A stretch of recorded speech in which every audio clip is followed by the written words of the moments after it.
आपने एक वीडियो देखा होगा जो जम के वायरल हो रहा है और बड़नगर से उज्जैन के रोड के बीच में एक नया टोल प्लाजा चालू हुआ है, जहां पर चालू होते ही गुंडागर्दी शुरू हो गई और देवास के एक परिवार जब वहां से गुजर रहा था तो उनके साथ में जमकर मारपीट की गई, उनकी गाड़ी का कांच तोड़ दिया और यही नहीं, एक 12-13 साल की बच्ची को उन्होंने हाथ पकड़ के अपहरण भी कर लिया, जिसे बाद में छोड़ा गया।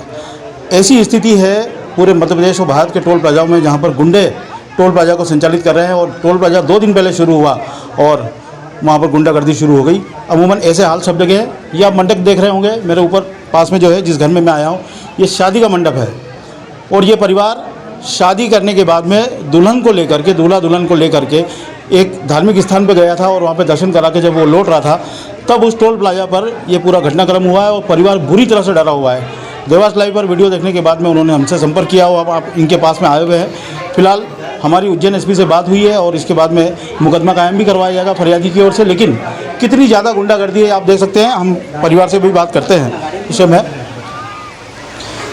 ये वो पूरा पीड़ित परिवार है जो एक धार्मिक स्थल में गया था नई बहू को लेकर के। बहू को भी चोट आई है। इतनी ज़्यादा गुंडागर्दी टोल प्लाजाओं पे हो रही है, इस पर कहीं ना कहीं सरकार को देखने की आवश्यकता है। ये एक मामला नहीं है, ये पूरे भारत का मामला है और गुंडों के हाथ में पूरा टोल दिया है। बात करते हैं। आप थे पंकज जी? हाँ, जी मैं क्या पूरा मामला वो बताइए। सर, मैं मेरे पिताजी के स्थान पर गया हुआ था, बधनारा धराड़ जहाँ पड़ता है, वहाँ मेरे पिताजी का एक स्थान बना हुआ है, समाधि बनी हुई है, उसकी पूजा करने गया था मैं। जब मैं इधर से गया तब भी वहाँ पर बहुत सारी लाइनें लगी थी, पर हमको उन्होंने ऐसे करके निकाल दिया था। उन्होंने हमारे साथ अभद्र व्यवहार जब भी किया था थोड़ा सा।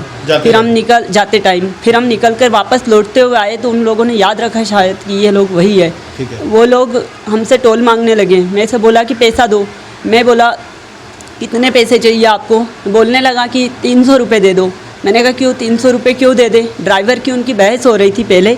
ड्राइवर की बहस होते होते मैं उतर के चला गया कि भाई क्या मामला है, क्यों? बोले कि 300 रुपये देना पड़ेगा, फालतू बात मत करो, गाड़ी साइड में लगा लो।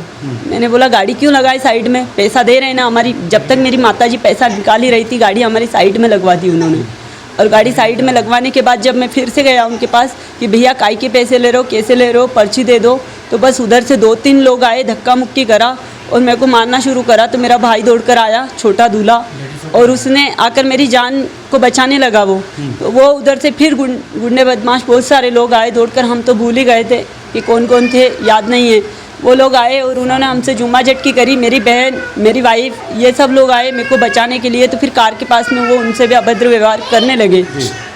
तो मैं ये चाहता हूँ सभी लोगों से, मतलब पूरे देश के नागरिकों से यही चाहता हूँ कि मेरी कोई गलती नहीं है, मैं कोई गुंडा बदमाश नहीं हूँ कि मैं कोई विलन हूँ, कुछ भी नहीं है। लेकिन मेरा इस मुद्दे पर उठाने का सवाल ये रहा कि किसी के साथ आइंदा ऐसी हरकत नहीं होनी चाहिए। उस बच्ची के साथ क्या किया था? जो बच्ची वो कार के बाद रह गई थी, जो वीडियो में लाखों लोगों ने देखा है, तो बच्ची को छोड़ नहीं रहे थे। बोल रहे थे कि तू बच्ची को ले जाके बता, फिर देखो हम बताते हैं, तेरी नेतागिरी उतारते हैं।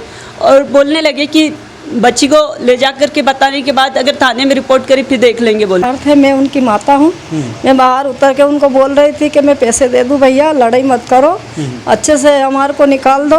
तो हमारी कोई की सुनते ही नहीं है वो, और सारे के सारे हमले ही किया उनने, बस हमले किया हमारे को, और हमारे को वहाँ से छोड़ने ही नहीं दिया उन्होंने। अच्छा, महिलाओं पे से भी मारपीट की उन्होंने वीडियो में दिखाया? महिलाओं को मारपीट किया, हमारी बच्ची को वहाँ पे पकड़ लिया और बोले कि हम नहीं देंगे बच्ची को, ले जाके देख तू कैसे ले जाता है। अच्छा, जिनकी शादी थी, आपकी शादी थी, आप लोग जा रहे थे? जी सर, मेरी शादी थी, हम उधर से आ रहे थे तो उन लोग ने हम पे ऐसा हमला किया। दुल्हन वगैरह भी आपके साथ? हाँ, मेरी वाइफ को भी थोड़ी लगी है सर। ठीक है। मेरे को यहाँ पे घरों चाहिए सर, और मेरे को यहाँ मुक्का मारा। देखिए, ये इस तरह से खरो चाहिए यहाँ पर। यहाँ पे मेरे को किसी ने पीछे से जोर से वार करा, मुक्का मारा, तो मेरी गर्दन सीधी भी नहीं हो रही है। अमूमन लगभग हर टोल प्लाजा में भारत भर में इस तरह की खबरें साल में 2-4 बार आती हैं कि यहाँ पर जम के मारपीट की गई है उन लोगों के साथ में जो लोग वहाँ लेकर यहाँ से निकलते हैं। ऐसे में कम से कम नितिन गडकरी साहब को इस मामले में संज्ञान लेना पड़ेगा कि इन टोल प्लाजाओं में ऐसे लोगों की भर्ती की जाए जिनका पुलिस वेरिफिकेशन हो और जिनके बारे में डिटेल्स हो।